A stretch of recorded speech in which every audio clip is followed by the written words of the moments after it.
വചനാഗ്നി വചനാഗ്നി ആത്മാവിൽ അഭിഷേക വചനാഗ്നി വചനാഗ്നി വചനാഗ്നി ആത്മാവിൽ അഭിഷേക വചനാഗ്നി ദേശങ്ങൾ രാജ്യങ്ങൾ ഗോത്രങ്ങൾ വംശങ്ങളെങ്ങും അറിയട്ടെ വചനാഗ്നി ദേശങ്ങൾ രാജ്യങ്ങൾ ഗോത്രങ്ങൾ വംശങ്ങളെങ്ങും പടരട്ടെ വചനാഗ്നി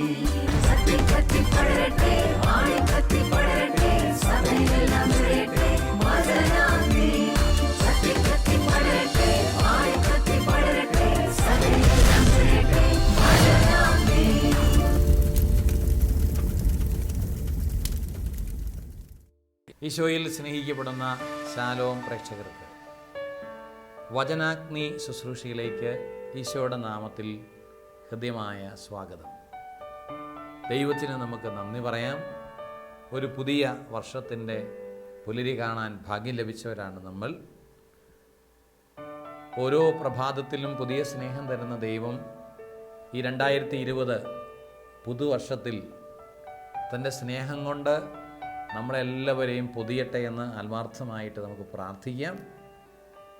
നമ്മൾ ഈ വചന ശുശ്രൂഷയിലേക്ക് വരുമ്പോൾ ഇന്ന് നമ്മൾ ധ്യാന വിഷയമാക്കുന്നത് വിശുദ്ധ മത്തായി അറിയിച്ച സുവിശേഷത്തിലെ 19-ാമത്തെ അധ്യായത്തിൻ്റെ ആദ്യ വചനങ്ങളാണ്.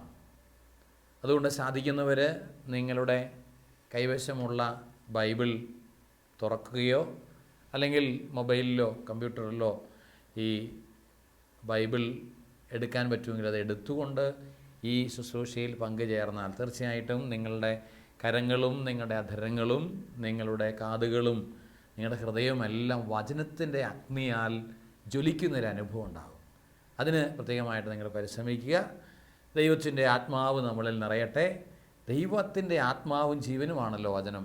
ഈ ആത്മാവും ജീവനുമായ വചനം അഗ്നിയായി നമ്മളിൽ കത്തിപ്പടരുമ്പോൾ വിശുദ്ധിയുടെ വലിയ അഭിഷേകം നമുക്ക് ലഭിക്കും. അതുകൊണ്ട് ഒരു നിമിഷം നമുക്ക് നിങ്ങളായിരിക്കുന്നിടത്ത് ശാന്തമായി ഇരുന്ന് കണ്ണുകൾ അടച്ചെന്ന് പ്രാർത്ഥിക്കാം. പരിശുദ്ധാത്മാവ് ഈ സമയം അഗ്നിയുടെ അഭിഷേകം, പരിശുദ്ധാത്മാവ് തീനാളമാണ്.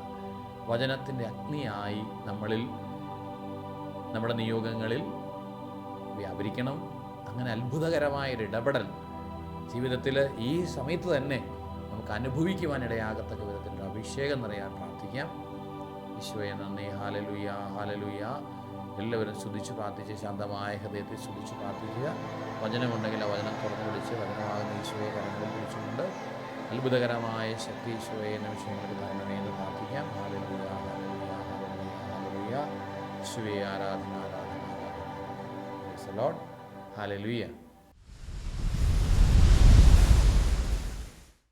ഈശോയിൽ പ്രിയപ്പെട്ട സഹോദരങ്ങളെ, നമ്മളിന്ന് ധ്യാന വിഷയമാക്കുന്നത് മത്തായി എഴുതിയ സുവിശേഷത്തിൻ്റെ 19-ാം അധ്യായമാണ്. അപ്പോൾ ആ അധ്യായത്തിൻ്റെ പശ്ചാത്തലം ഗലീലി പ്രദേശത്ത് നിന്ന് ഈശോ തൻ്റെ പഠനം അവസാനിപ്പിച്ച് യൂദയായുടെ അതിർത്തിയിലേക്ക് എത്തി നിൽക്കുകയാണ്. ആ സമയത്ത് വലിയ ജനക്കൂട്ടങ്ങൾ ഈശോയുടെ അടുക്കിലേക്ക് വന്ന് ഈശോയിൽ നിന്ന് ശക്തി സ്വീകരിച്ച് സൗഖ്യവും വിടുതലുമൊക്കെ പ്രാപിക്കുന്നൊരു രംഗം.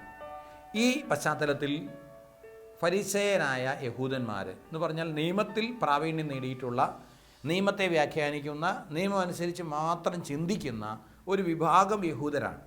അവർ ഈശോയുടെ അടുക്കൽ വന്നിട്ട് ഈശോയെ പരീക്ഷിച്ചുകൊണ്ട് ചോദിക്കുന്നൊരു ചോദ്യവും ആ ചോദ്യത്തിന് ഈശോ നൽകുന്ന മറുപടിയുമാണ് ഇന്നത്തെ നമ്മുടെ വിചിന്തന വിഷയം. മത്തായിയുടെ സുവിശേഷം 19-ാം അധ്യായത്തിൻ്റെ 3-ാമത്തെ തിരുവചനം. ഫരിസേയർ അടുത്ത് ചെന്ന് അവനെ പരീക്ഷിച്ചുകൊണ്ട് ചോദിച്ചു, ഏതെങ്കിലും കാരണത്താൽ ഒരുവൻ ഭാര്യയെ ഉപേക്ഷിക്കുന്നത് നിയമാനുസൃതമാണോ? അപ്പം ഏതെങ്കിലും കാരണത്താൽ ഒരുവന് ഭാര്യയെ ഉപേക്ഷിക്കാൻ പറ്റുമോ? അപ്പോൾ പരീക്ഷിക്കാനുള്ള ചോദ്യമാണ്. ഈശോയ്ക്ക് നന്നായിട്ട് അറിയാം. ഇവർക്കറിയാൻ പാടില്ലാഞ്ഞിട്ടല്ല, നിയമമെല്ലാം വായിച്ച് അരച്ച് കുടിച്ച് പഠിച്ചു വെച്ചിട്ടുള്ളവരാണ്.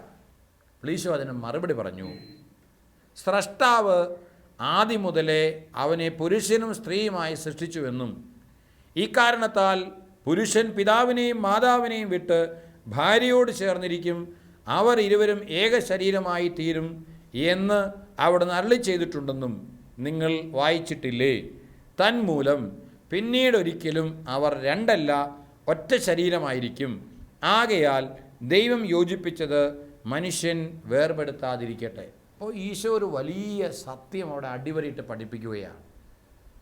ഒരു കാരണവശാലും ഭാര്യയെ ഉപേക്ഷിക്കാനോ ഭർത്താവിനെ ഉപേക്ഷിക്കാനോ സാധിക്കത്തില്ല. കാരണം ഈശോ അവിടെ ഉദ്ധരിക്കുന്നത് ഉൽപ്പത്തി പുസ്തകത്തിൻ്റെ 1-ാം അധ്യായത്തിൻ്റെ 27-ാമത്തെ തിരുവചനവും 2-ാം അധ്യായത്തിൻ്റെ 24-ാമത്തെ തിരുവചനവുമാണ്. അപ്പോൾ മനസ്സിലാകണമെങ്കിൽ അതിൻ്റെ പശ്ചാത്തലം നമ്മൾ കാണണം. നമുക്കറിയാം, സൃഷ്ടാവായ ദൈവം തൻ്റെ ഛായയിലും സാദൃശ്യത്തിലും മനുഷ്യനെ സൃഷ്ടിച്ചു. ആദിയിൽ സ്ത്രീയും പുരുഷനുമായിട്ടാണ് മനുഷ്യനെ സൃഷ്ടിച്ചത്. അതുകൊണ്ട് തന്നെ പുരുഷൻ പിതാവിനെയും മാതാവിനെയും വിട്ട് അവൻ്റെ പകുതിയോട് ചേരണം, ഭാര്യയോട് ചേരും. അവർ ഒറ്റ ശരീരമായി തീരും. അവർ രണ്ടല്ല, ഒന്നാണ്. ദൈവം യോജിപ്പിച്ചത് മനുഷ്യൻ വേർപെടുത്താതിരിക്കട്ടെ. ഒരു കാരണവശാലും ദൈവം യോജിപ്പിച്ചൊരു ബന്ധത്തെ വേർപെടുത്തുക സാധ്യമല്ല എന്നാണ് ഈശോ പഠിപ്പിക്കുന്നത്. നമുക്കറിയാം, ഉൽപ്പത്തിയിൽ സൃഷ്ടിയുടെ വിവരണം നമ്മൾ വായിക്കുമ്പോൾ ദൈവം മനുഷ്യനെ, ആദാമിനെ സൃഷ്ടിച്ചു. ആദാമിനെ പുരുഷനും സ്ത്രീയുമായിട്ടാണ് സൃഷ്ടിച്ചത്. ഹീബ്രു ഭാഷയിൽ ഈഷ് എന്നാണ് മാൻ, പുരുഷൻ. ഈഷ എന്ന് പറഞ്ഞാൽ സ്ത്രീ. അപ്പം ഈഷായും ഈഷുമായിട്ടാണ് ആദാമിനെ സൃഷ്ടിച്ചത്. ഈ ആദാമിൽ നിന്നാണ് ദൈവം പുരുഷനെയും സ്ത്രീയെയും വേർപെടുത്തി ഹവ്വായെ ആദാമിൻ്റെ വാരിയെല്ലിൽ നിന്ന് സൃഷ്ടിച്ച് ഇണയും തുണയുമായി നൽകിയത്. അവർ രണ്ടല്ല, ഒരൊറ്റ ശരീരം തന്നെയാണ്. നരനിൽ നിന്ന് എടുക്കപ്പെട്ടവളാണ് നാരി. അതുകൊണ്ട് തന്നെയാണ് ബൈബിളിൻ്റെ പഠനം ഉൽപ്പത്തി മുതൽ വെളിപാട് വരെ പരിശോധിച്ചാൽ ബൈബിളിലെ പഠനത്തിന് യാതൊരു കോൺട്രഡിക്ഷനുമില്ല. ബൈബിളിലെ ആശയം ഒന്നു തന്നെയാണ്. പുരുഷനിൽ നിന്നാണ് സ്ത്രീ സൃഷ്ടിക്കപ്പെട്ടിരിക്കുന്നത്. പുരുഷനും സ്ത്രീയുമായിട്ടാണ് മനുഷ്യനെ സൃഷ്ടിച്ചിരിക്കുന്നത്. ദൈവമാണ് അവരെ യോജിപ്പിച്ചിരിക്കുന്നത്. ഒരു കാരണവശാലും അവരെ വേർപെടുത്തുക സാധ്യമല്ല. ഇതാണ് വിവാഹ ജീവിതത്തിൻ്റെ, കുടുംബജീവിതത്തിൻ്റെ അഭേദ്യത, അവിഭാജ്യത വ്യക്തമാക്കുന്ന പഠനം. ഏതാനും ദിവസങ്ങൾക്ക് മുമ്പ്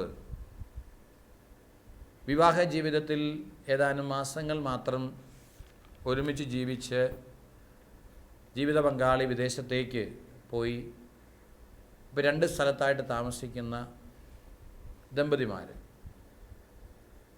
അവരുടെ കുടുംബജീവിതത്തിൽ ചില അഭിപ്രായ വ്യത്യാസങ്ങൾ, പൊരുത്തക്കേടുകൾ, കുടുംബപരമായിട്ടുള്ള ബന്ധങ്ങളിലെ വിള്ളലുകൾ ഇതൊക്കെ സംഭവിച്ചപ്പോൾ കുടുംബാംഗങ്ങൾ ഒരുമിച്ച് കൂടി ചർച്ചകളൊക്കെ നടത്തി അവസാനം അവരൊരു കൺക്ലൂഷനിലെത്തി, അങ്ങനെയാണെങ്കിൽ ഇവരിനി ഒരുമിച്ച് പോവുക സാധ്യമല്ലെങ്കിൽ നമുക്ക് ഡൈവേഴ്സിന് പോകാം, വിവാഹമോചനത്തിന് പോകാം. ഞാൻ എന്നോട് സംസാരിക്കാൻ വന്നവരോട് പറഞ്ഞു, ദൈവം ആശീർവദിച്ച് അനുഗ്രഹിച്ച കൃപയുടെ നിറവ് അനുഭവിച്ചൊരു വിവാഹമാണെങ്കിൽ നിങ്ങൾക്ക് വേർപെടുത്താൻ പറ്റത്തില്ല. കത്തോലിക്ക തിരുസഭയിൽ വിവാഹമോചനമില്ല. കാരണം സഭ ഏതെങ്കിലും കാരണവശാൽ ഒരു ബന്ധം വേർപെടുത്തി എന്ന് നിങ്ങൾ പറയുന്നുണ്ടെങ്കിൽ വേർപെടുത്തിയതല്ല, ബന്ധം സ്ഥാപിക്കപ്പെട്ടിട്ടില്ല എന്ന് സഭ പ്രഖ്യാപിക്കുകയാണ് ചെയ്യുന്നത്. വിവാഹ ജീവിതത്തിൻ്റെ ഉടമ്പടി നടന്നിട്ടില്ല എന്നേ പറയുന്നുള്ളൂ. അത്രയ്ക്കും ഗൗരവമായിട്ടാണ് ബൈബിൾ ആസ്പദമാക്കി, ബൈബിളിൻ്റെ തുടർച്ചയാണ് സഭ പഠിപ്പിക്കുന്നതാണ്. ഒരു കാരണവശാലും വേർപിരിയാൻ പറ്റത്തില്ല. ഇങ്ങനെയുള്ളൊരു സാഹചര്യം, ഇതാണ്, ഈ തത്വമാണ് സുവിശേഷത്തിലൂടെ പഠിപ്പിക്കുന്നത്.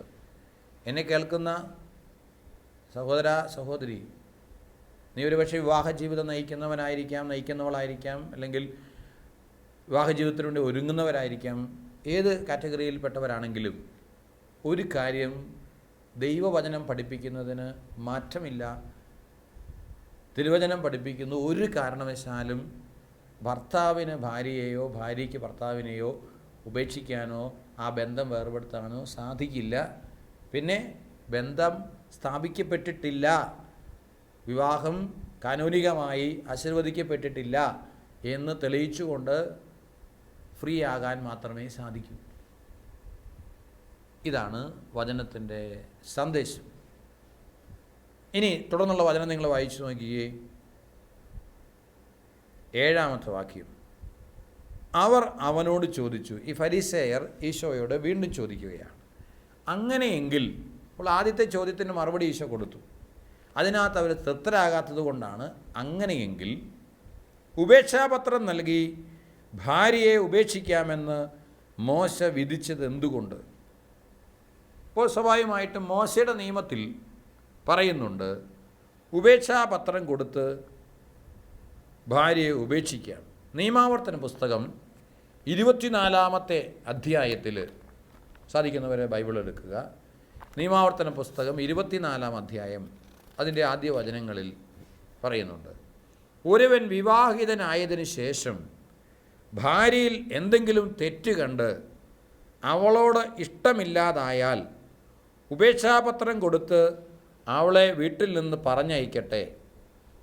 അവൻ്റെ വീട്ടിൽ നിന്ന് പോയതിന് ശേഷം അവൾ വീണ്ടും വിവാഹിതയാകുന്നു എന്നിരിക്കട്ടെ.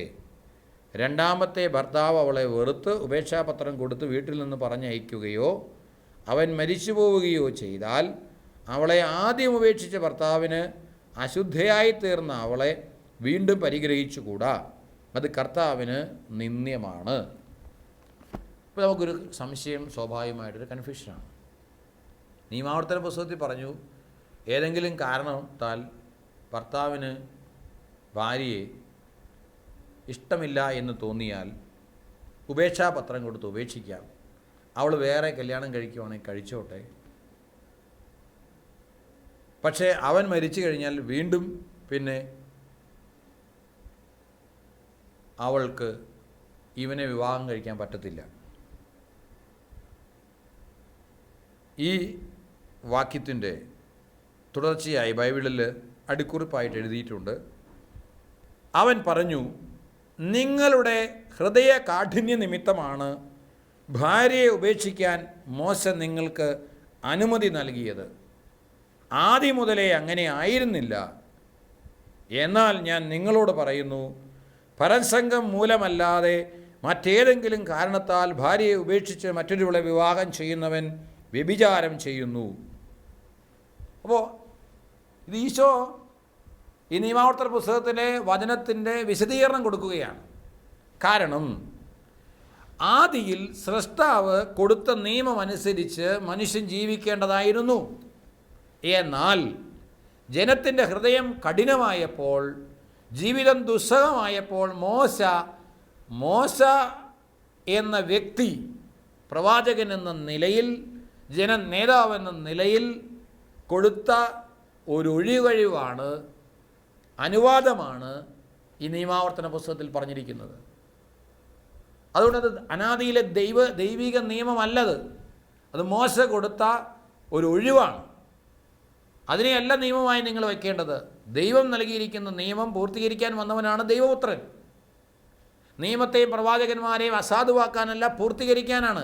ആ കാലഘട്ടത്തിൽ ഹൃദയ കാഠിന്യ നിമിത്തം അവർക്ക് അന്ന് ഇങ്ങനെയൊരു വിശദീകരണം കൊടുക്കേണ്ടത് ആവശ്യമായിരുന്നു. എന്നാൽ ആദ്യം മുതലേ അങ്ങനെ ആയിരുന്നില്ല. ഇനി അങ്ങനെ ആകരുത്. ഒരു കാരണവശാലും ഭർത്താവിന് ഭാര്യയെയോ ഭാര്യയ്ക്ക് ഭർത്താവിനെയോ ഉപേക്ഷിക്കാൻ സാധ്യമല്ല, ഉപേക്ഷിക്കാൻ പാടില്ല എന്നതാണ് ഈശോ പഠിപ്പിക്കുന്നത്. അപ്പോൾ അവിടെ സ്വാഭാവികമായിട്ടൊരു സംശയം തോന്നും, പരസംഗം മൂലം ഉപേക്ഷിക്കാവോ? പലപ്പോഴും ഈ വചനം വ്യാഖ്യാനിക്കുമ്പോൾ അല്ലെ ധ്യാനിക്കുമ്പോൾ നമുക്കും അങ്ങനെ ചിന്ത വന്നിട്ടുണ്ട്.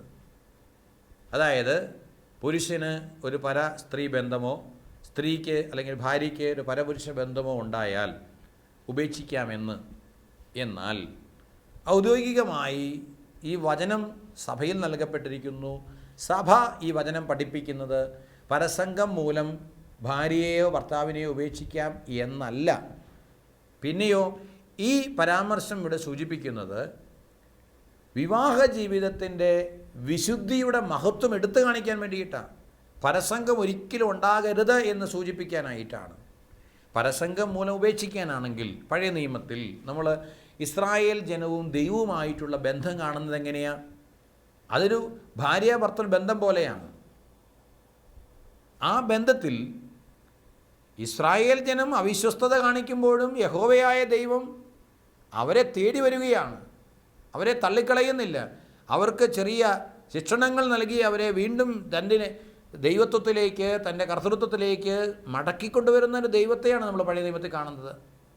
ദൈവം ആഗ്രഹിക്കുകയാണ് അവിശ്വസ്തരെയെല്ലാം ഉപേക്ഷിക്കുകയാണ് എന്നതാണ് നിയമമെങ്കിൽ ദൈവം ഒരിക്കലും അങ്ങനെ ചെയ്യില്ല. അതാണ് ഒന്നാമത്തെ കാര്യം.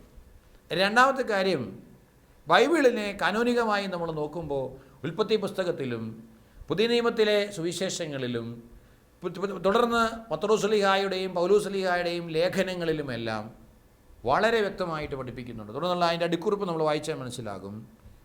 പരസംഗം ഹേതുവായിട്ടല്ലാതെ ഭാര്യയെ ഉപേക്ഷിക്കുന്നവൻ അവളെ വ്യഭിചാരിണിയാക്കുന്നു, എന്നിട്ട് വേറൊരുവളെ വിവാഹം ചെയ്താൽ അവനും വ്യഭിചാരം ചെയ്യുന്നു എന്ന് ചില കയ്യെഴുത്ത് പ്രതികളിൽ കാണുന്നു.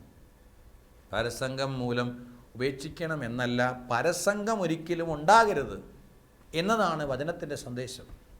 അപ്പോൾ ഇവിടെ നമ്മളൊന്ന് ധ്യാനിക്കുന്ന വചനഭാഗത്ത് രണ്ട് പ്രധാനപ്പെട്ട കാര്യങ്ങളാണ്. ആദ്യ ഭാഗത്ത് നമ്മൾ കണ്ടത് വിവാഹത്തിൻ്റെ അവിഭാജ്യത, രണ്ടാമത് കുടുംബജീവിതത്തിൻ്റെ വിശുദ്ധി.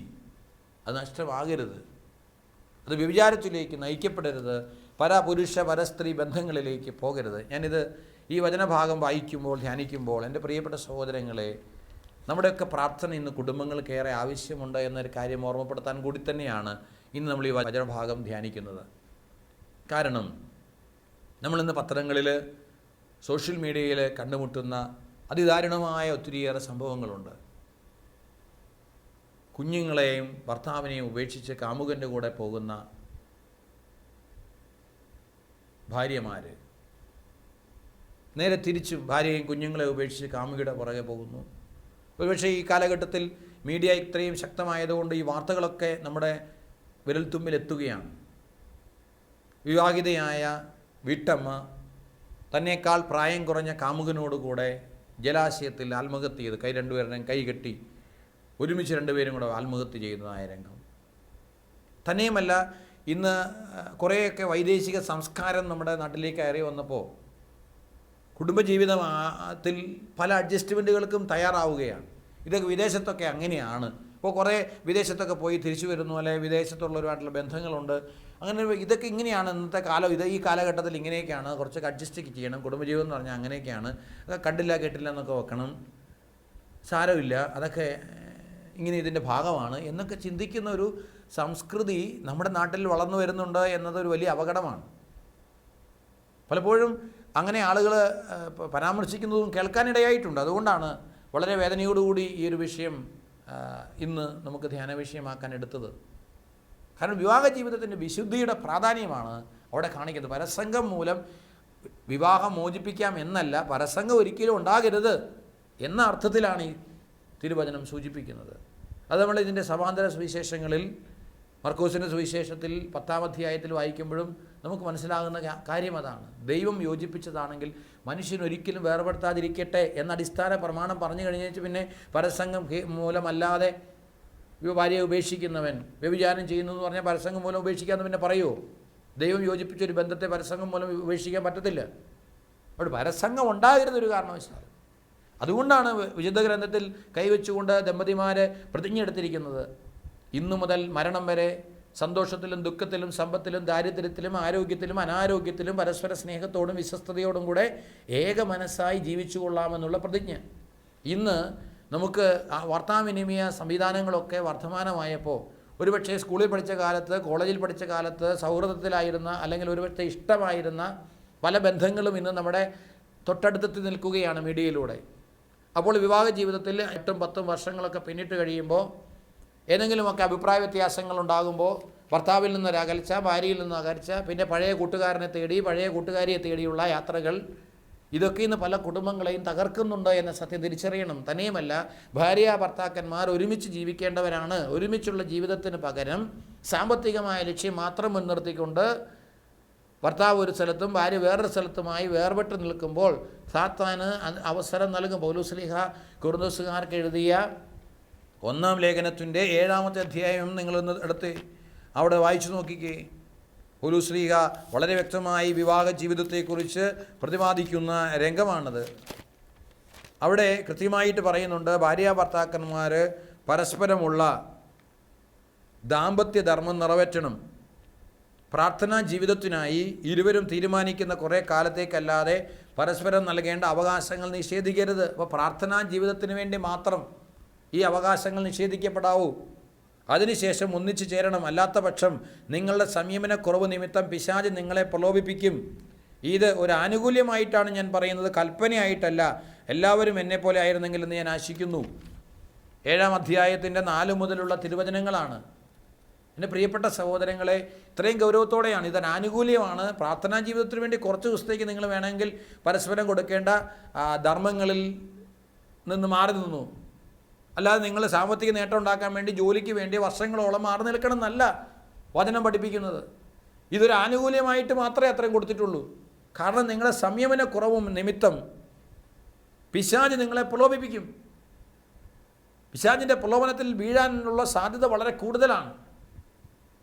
അതുകൊണ്ട് എന്നെ ശ്രവിക്കുന്ന പ്രിയപ്പെട്ട സഹോദരങ്ങളെ, നിങ്ങൾ കുടുംബജീവിതം നയിക്കുന്നവരെ സംബന്ധിച്ചിടത്തോളം വിവാഹ ജീവിതത്തിൻ്റെ അവിഭാജ്യതയും വിവാഹ ജീവിതത്തിൻ്റെ വിശുദ്ധിയും കാത്തു സൂക്ഷിക്കപ്പെടണമെങ്കിൽ ഭാര്യാഭർത്താക്കന്മാർ ഒരുമിച്ച് ഉള്ള ദാമ്പത്യ ധർമ്മം അതിൻ്റെ പൂർണ്ണതയിൽ നിർവഹിക്കപ്പെടണം. ഭർത്താവിൻ്റെ മേൽ ഭാര്യയ്ക്കും ഭാര്യയുടെ മേൽ ഭർത്താവിന് മാത്രമാണ് അധികാരം. ഈ അധികാരത്തിലേക്ക് പിശാച് കടന്നു വന്ന് അധികാരം ദുർവിനിയോഗം ചെയ്യുന്ന ഒരു സാഹചര്യം ഉണ്ടാകാനുള്ള സാധ്യതകൾ ഒരു കാലത്തിലും അനുവദിച്ചുകൂടാ.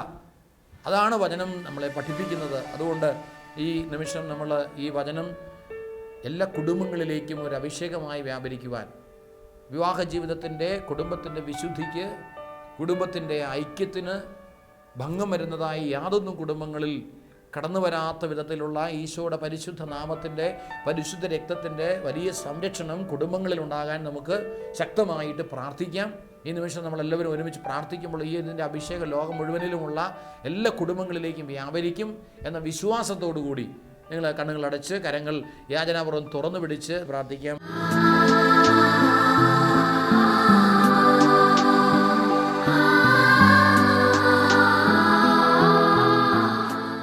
നിങ്ങളുടെ കുടുംബത്തെ, നിങ്ങളുടെ മക്കളുടെ, നിങ്ങളുടെ സഹോദരങ്ങളുടെ, നിങ്ങളുടെ പ്രിയപ്പെട്ടവരുടെ കുടുംബജീവിതത്തെ, പ്രത്യേകിച്ച് ഈ ഐക്യത്തിന് വിരുദ്ധമായിട്ടുള്ള ചിന്തകളിലൂടെ കടന്നു പോകുന്നവരുണ്ടാകാം, അല്ലെങ്കിൽ കുടുംബജീവിതത്തിൻ്റെ വിശുദ്ധി നഷ്ടപ്പെട്ടു പോയ സാഹചര്യങ്ങളുണ്ടാകാം.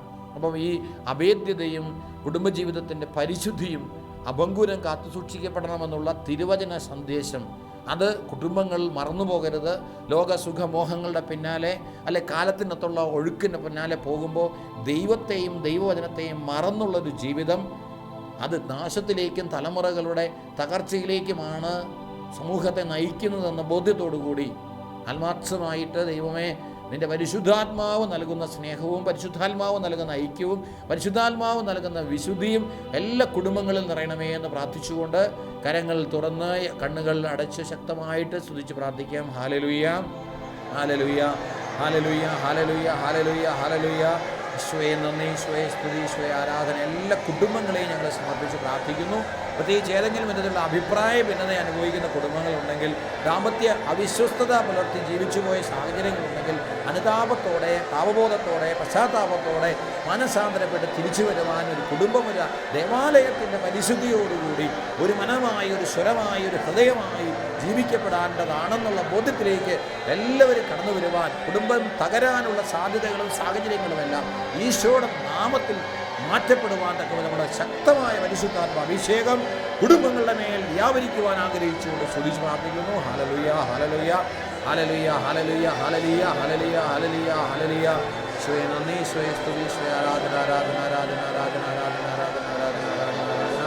Hallelujah, hallelujah, hallelujah, hallelujah, hallelujah, hallelujah, hallelujah, hallelujah, hallelujah, hallelujah. Praise the Lord. Hallelujah. യേശുവേ നന്ദി, യേശുവേ സ്തുതി.